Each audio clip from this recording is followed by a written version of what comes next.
Hier, on a surtout parlé du climat du passé. À cette époque, on ne disposait pas de satellites.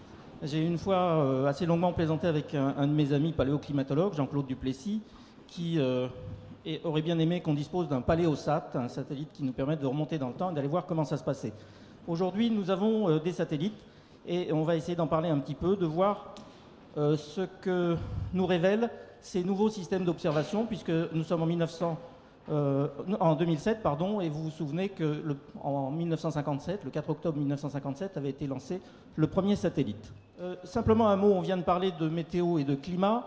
Climat, c'est un mot qui vient du grec, qui signifie inclinaison. Et les anciens étaient assez futés. Ils ont bien compris que le climat, c'est-à-dire le temps qui règne en un point donné de la Terre, à une certaine saison, à une certaine époque, est assez fonction de l'inclinaison des rayons solaires qui arrivent sur la Terre. Et donc, en fait, on voit sur cette image, qui est une animation de la température de surface de la mer pendant toute une année, de 1997 à 1998, mesurée par un radiomètre sur un satellite européen, on voit que la température à la surface de l'océan est organisée sous forme de bandes qui sont à peu près parallèles à l'équateur. Quand on est à l'équateur, il fait assez chaud, ou dans les tropiques, et c'est représenté par des couleurs chaudes, le rouge, le jaune. Et puis, en allant vers les pôles, on tombe sur des températures froides, représentées ici par du bleu ou du violet. On voit pas mal de choses encore, si on est attentif sur cette image, que les continents gênent un tout petit peu. Donc ça se traduit par des aspects de circulation, de remontée de courants chauds vers les régions polaires, dans certains endroits, le long des bords des continents. On voit aussi qu'avec un satellite, dans un temps relativement court, on est capable de voir l'ensemble de la Terre. Et ça, c'est une des grandes différences par rapport aux périodes qui précédaient. Je vous l'ai dit, donc, en 1957, le premier satellite a été lancé. C'était une petite boule parfaitement inerte et qui se contentait de faire bip bip. Moins de 2 ans et demi après, le 1er avril 1960, les Américains ont lancé le premier satellite météorologique, TIROS 1, que vous voyez ici au moment de son lancement. Et la première image qui a été prise le 1er avril, ce n'était pas un poisson, c'était la Terre qu'on voyait un peu de travers et avec des images d'assez mauvaise qualité. Ce qu'on voulait faire à cette époque-là, c'était simplement repérer les formations nuageuses et voir comment elles se déplaçaient, comment elles se formaient. Il y a eu pas mal de chemin accompli, puisque en 2005, en octobre 2005, il y a 2 ans, l'Europe a lancé son premier satellite météorologique en orbite polaire, METOP, qui donne des images de très haute qualité et dans toutes sortes de longueurs d'onde, avec toute une série d'instruments. D'un satellite qui pesait 160 kg pour le premier TIROS, on est passé à un satellite qui pèse à pratiquement 3 tonnes et qui emporte une très grande cargaison d'instruments très très complémentaires.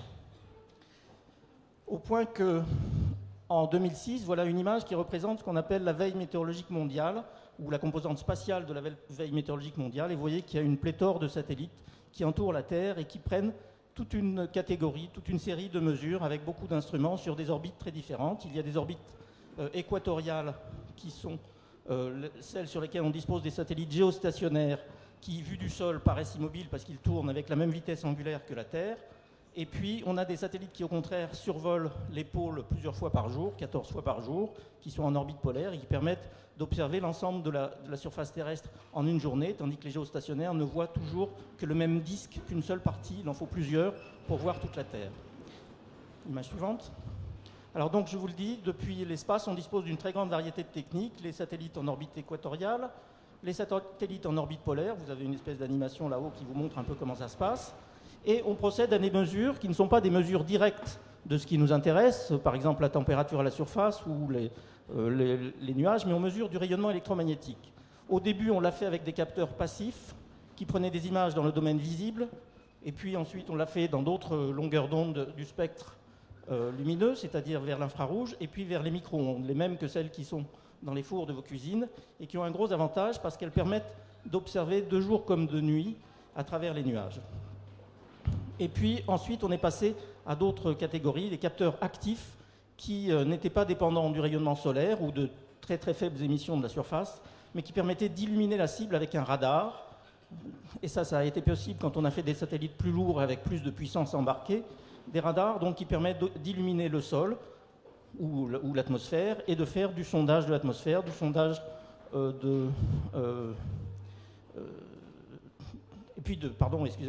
et puis de cartographier éventuellement certains éléments de la surface océanique ou terrestre.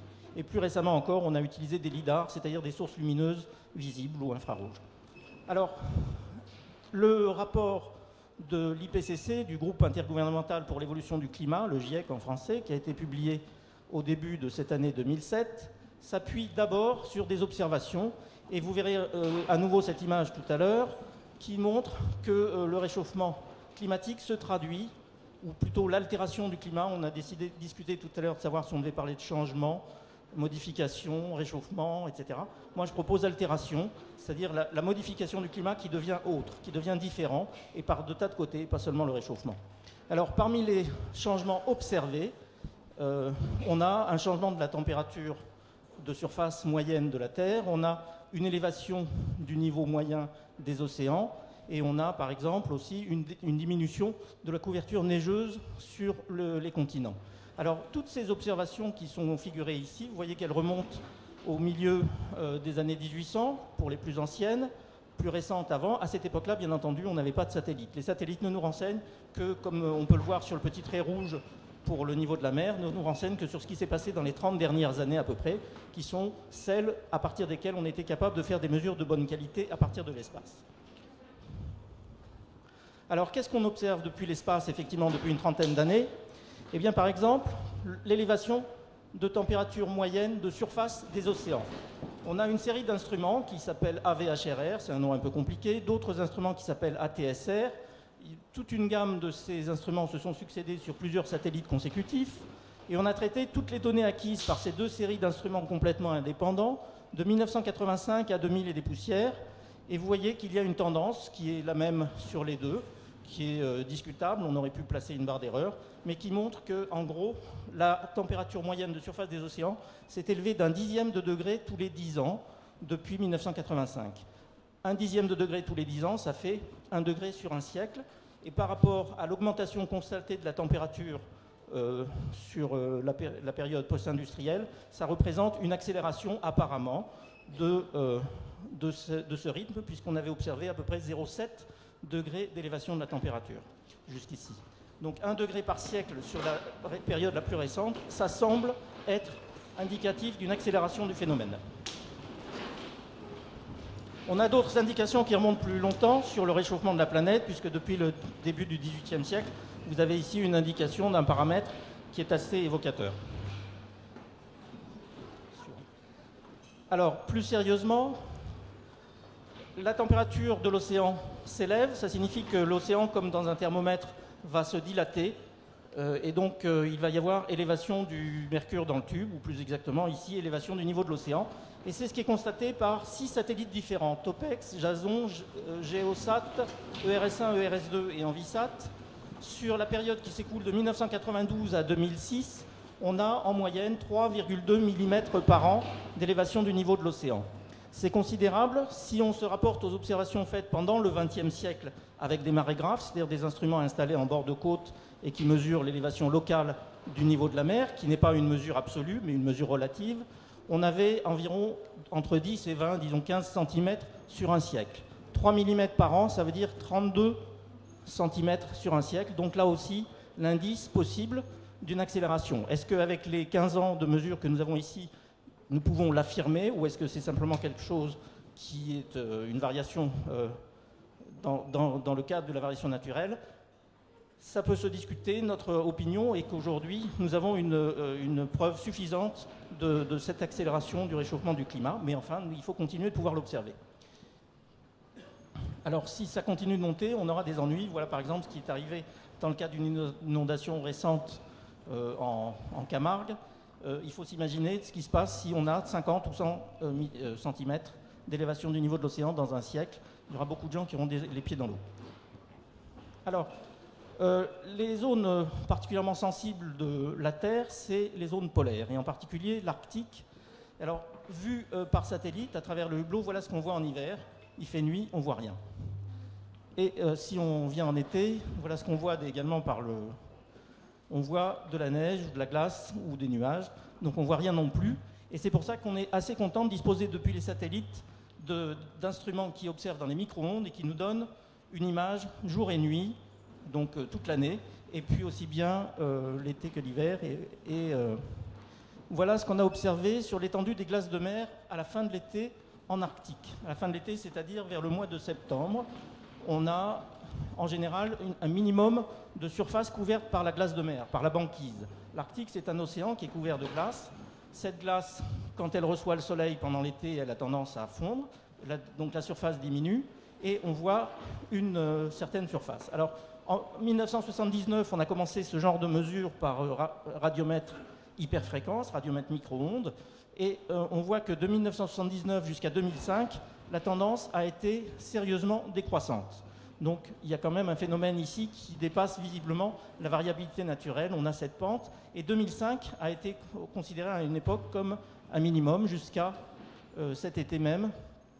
Image suivante, où vous avez la décroissance observée du mois de juin jusqu'au mois de septembre, et puis la remontée à partir du moment où la nuit polaire revient. Vous avez la moyenne qui est figurée par la courbe en gris, celle qui est tout en haut. En 2005, c'était ce qui nous paraissait le record minimum observé jusque-là, et en 2007, on est tombé 1 million de kilomètres carrés encore plus bas. 1 million de kilomètres carrés, c'est 2 fois la surface de la France, et puis par rapport à la moyenne, on voit que ça représente 4 à 6 fois la surface de la France disparue en l'espace de 25 ans. Alors là encore, s'agit-il d'une tendance réellement à long terme? Et on a de bonnes raisons de le penser. Je pense que Frédéric nous en reparlera tout à l'heure. Ça fait des mécontents.